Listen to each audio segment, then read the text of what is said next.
各位乡亲，大家好，我是廖弟。今仔日搁要来甲大家讲笑话。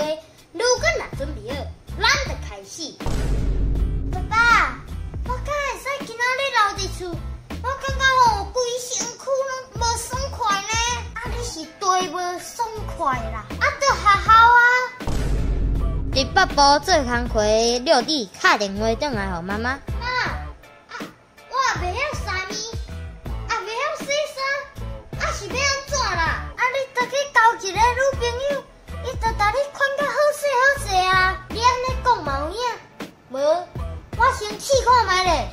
规工了后，阿囝的，你太会最近拢无打电话我，是交着女朋友啊？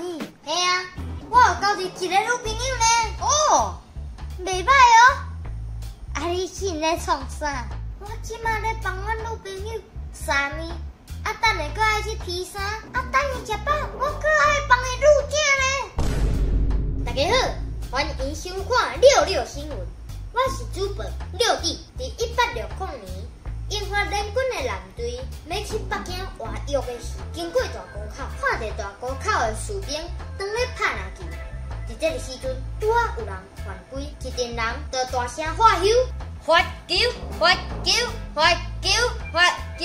抓落来一场无可避免的战争就爆发了。影片到这结束，恁若喜欢这出影片，注意，请一定要订阅我廖弟天宝的频道，每礼拜暗时6点准时发布影片，刷！